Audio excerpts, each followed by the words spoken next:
Hello everyone, this is Dr. Jivesh Yadav. तो हमारे प्रत्येक अकॉर्डिंग टू NCSM सिलेबस और यूनिवर्सिटी एग्ज़ाम हम लोग मोस्ट इम्पोर्टेंट 27 टॉपिक देख रहे थे। सीरीज़ को कंटिन्यू करते हुए आगे बढ़ते हैं और आज की क्लास में हम लोग टॉपिक नंबर 2 के विषय में बात करते हैं। तो आज का मोस्ट इम्पोर्टेंट टॉपिक है प्राण प्रत्यागमन, न्यूनेटल रिसक्सिटेशन। इम्पोर्टेंट टॉपिक है, तो क्या क्या बोला गया वो अपन देख लेते हैं। तो इन आयुर्वेद व्यू प्राण प्रत्यागमन यूनिटरी रिसक्सिटेशन चरक अनुसार बताया गया है किस प्रकार से करेंगे। मतलब आफ्टर डिलीवरी जो बच्चा है, ठीक है, वो श्वास नहीं ले पा रहे हैं, तो उसमें पुनः प्राण उत्पन्न करने की प्रक्रिया को ही प्राण प्रत्यागमन कहते हैं। ठीक है, अब इसमें अलग अलग आचार्यों ने अपना अपना मत बताया है कि किस प्रकार से अपने को प्राण प्रत्यागमन का जो प्रोसेस है वो करना है। तो चरक ने क्या बोला है, अस्मनो संघट कर्णयो मूलो, यानी कि चरक ने बोला है कि जो पत्थर है उसको कंठ जो बालक है उसके कर्ण के मूल के पास में ले जा करके बजाना है।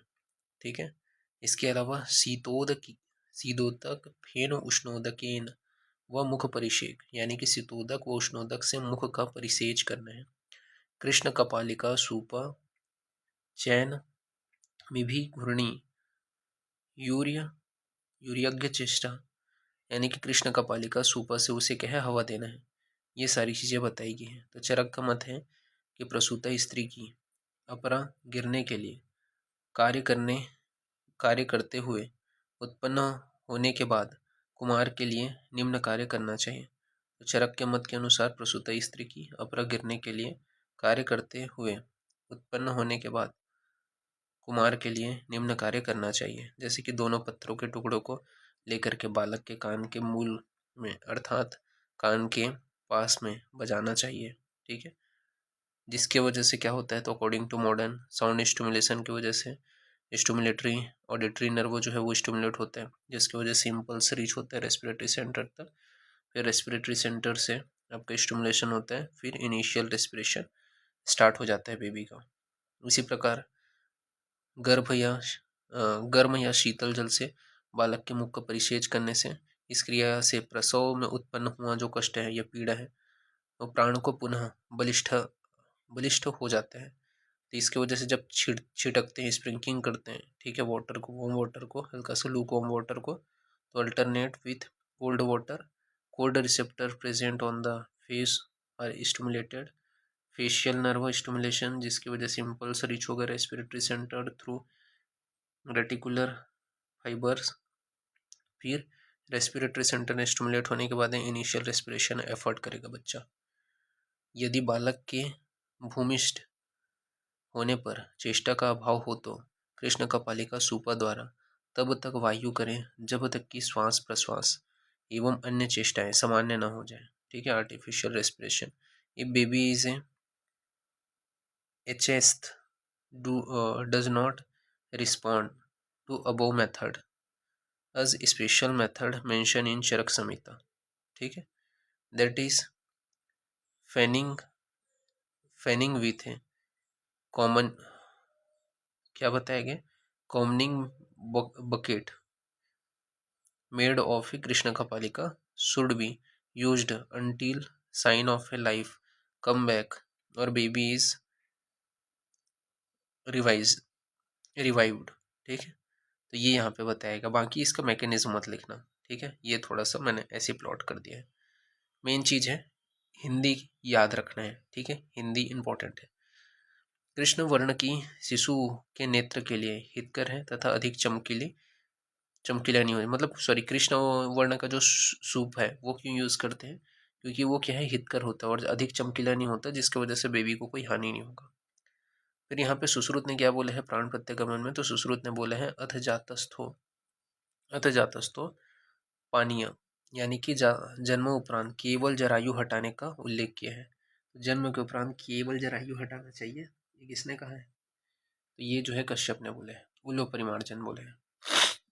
ठीक है, अष्टांग हृदय ने क्या बोले हैं प्राण प्रत्यागमन के लिए, तो बालक के उल्ब को सेंधा घृत से साफ करना है।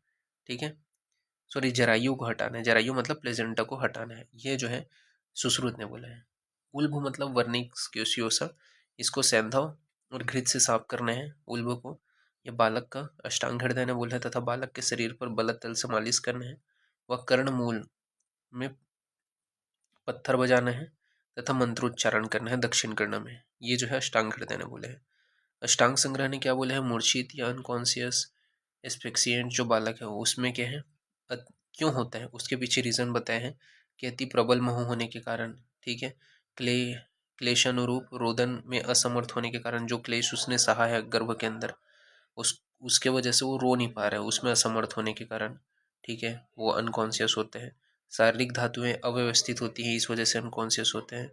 हाथ वस्त्र संज्ञा के स्पर्श भी आरिवत अनुभव होती है, इस वजह से क्या है वो अनकॉन्शियस होते हैं तथा मृत्यु के कष्ट का अनुभव करते हैं, इस वजह से अनकॉन्शियस होते हैं। ये जो है अष्टांग संग्रह ने बताया है। ठीक है, तो ये चीज़ याद रखना। फिर मेन है आपका आधुनिक। ठीक है, तो आधुनिक में क्या करते हैं, तो जैसे ही मॉडर्न में शिशु जन्म लेते हैं तो नाभि को पकड़ करके बांध करके काट देते हैं, बच्चे को अलग लगा करके समतल स्थान पर सिर का कुछ भाग नीचे रखते हुए उसे रखेंगे। साथ ही साथ उसका मुख, गला, नाक, इसको अपन जो म्यूकस सकर मशीन है उससे साफ कर लेंगे। साथ ही साथ बालक को रोदन एवं शाखा को हिलाना है।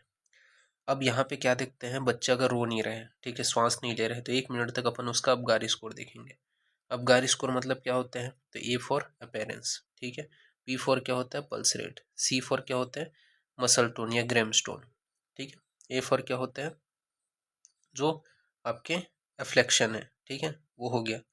फिर आर फॉर क्या होता है, आपका रिस्पॉन्स, ठीक है, तो ये अपन देखेंगे अबगारी स्कोर, ठीक है। तो पल्स रेट आपका कितने हैं, तो पल्स रेट, हार्ट रेट, ठीक है, वो अगर इसको 1 to 3 2 तक के अपन ऐसा 1 2 3, ठीक है।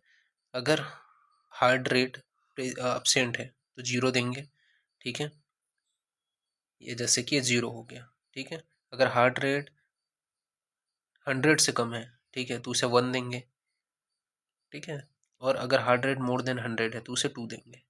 इसी प्रकार रेस्पिरेशन अगर अपसेंट है तो 0 देंगे, ठीक है। अगर रेस्पिरेशन स्लो है, इनरेगुलर है, तो उसे 1 देंगे, ठीक है। और अगर रेस्पिरेशन बहुत अच्छा है, गुड, अच्छे से क्राई कर रहा है, तो उसे अपन 2 देंगे। इसी प्रकार मसल टोन अपन देख रहे हैं, ठीक है, तो ग्रास्पिंग रिफ्लेक्स वगैरह है, तो सॉरी बिल्कुल भी उसके रिम में मूवमेंट नहीं है तो 0 देंगे। सम फ्लैक्शन आपको देखने को मिल रहे हैं तो 1 देंगे, और एक्टिव मूवमेंट है तो 2 देंगे।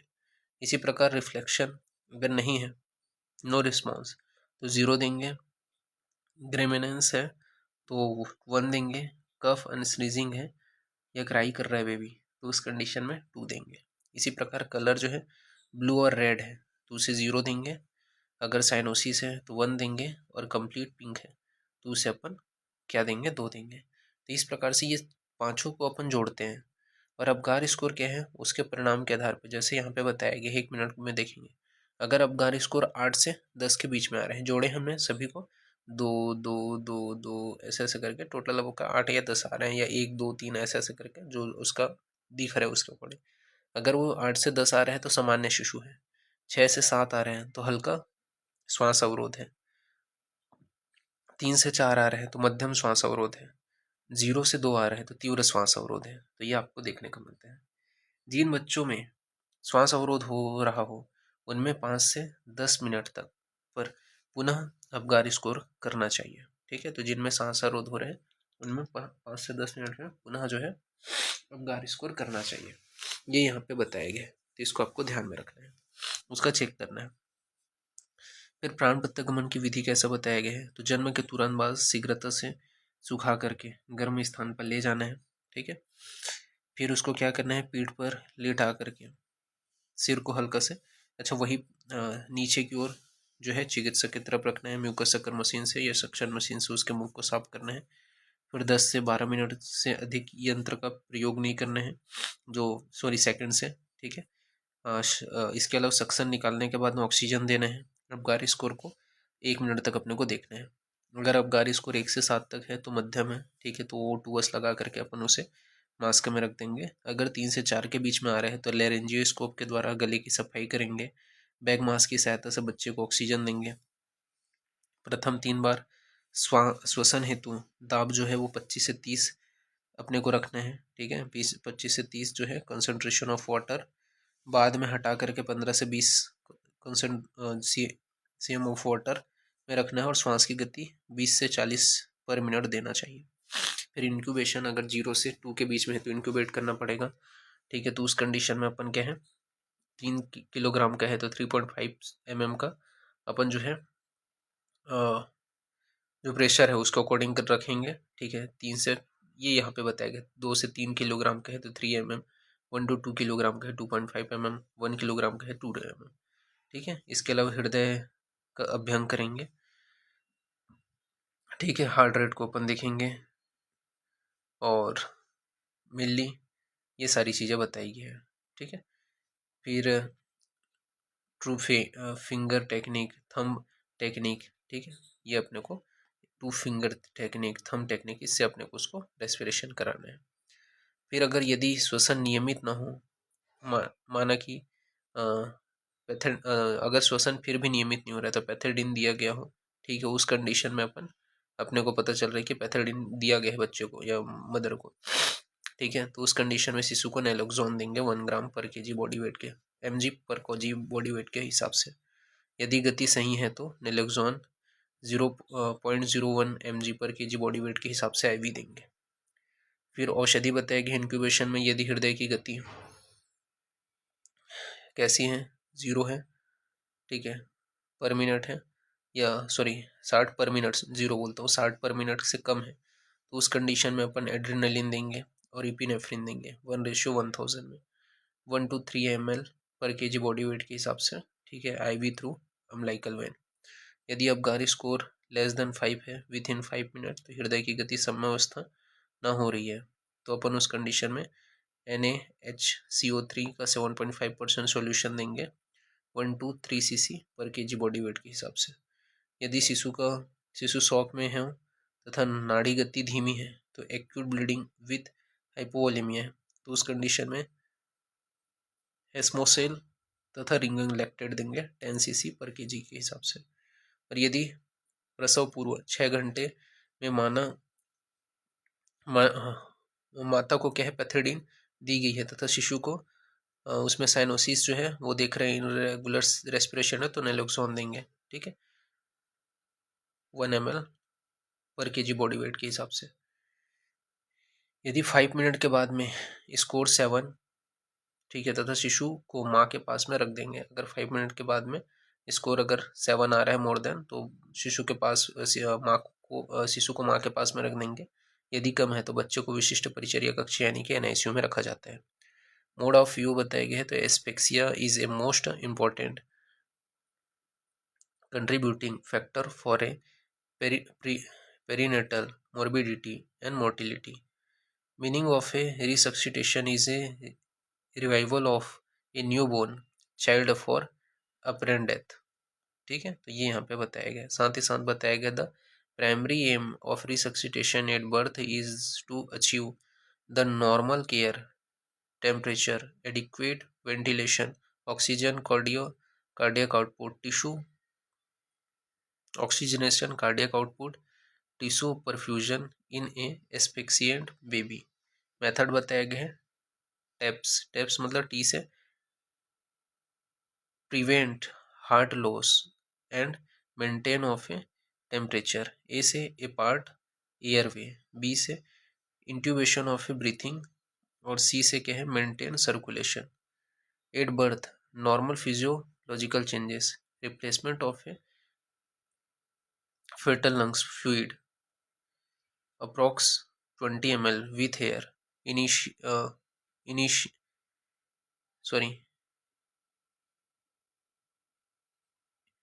intervention of a air exchange and closure of a circulatory shunt including construction of a duct arteriosus, ठीक है। तो ये आपको मेनली देखने को मिलता है।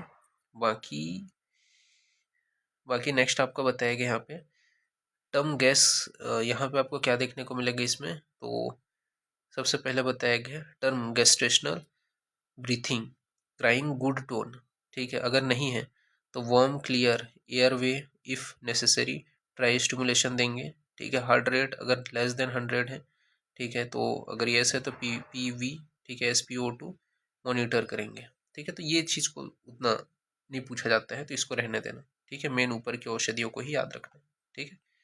तो इस प्रकार से ये जो पॉइंट है वो यहाँ पे फिनिश होता है। मेन यहाँ तक कि आपको याद रखना है कि रिसक्सिटेशन कैसे कराते हैं आयुर्वेद एंड एलोपैथ दोनों के हिसाब से, ठीक है, मॉडर्न के हिसाब से मीन्स, ठीक है। तो अभी के लिए इतना ही, नेक्स्ट क्लास में आगे कंटिन्यूशन करेंगे, ठीक है। Thank you.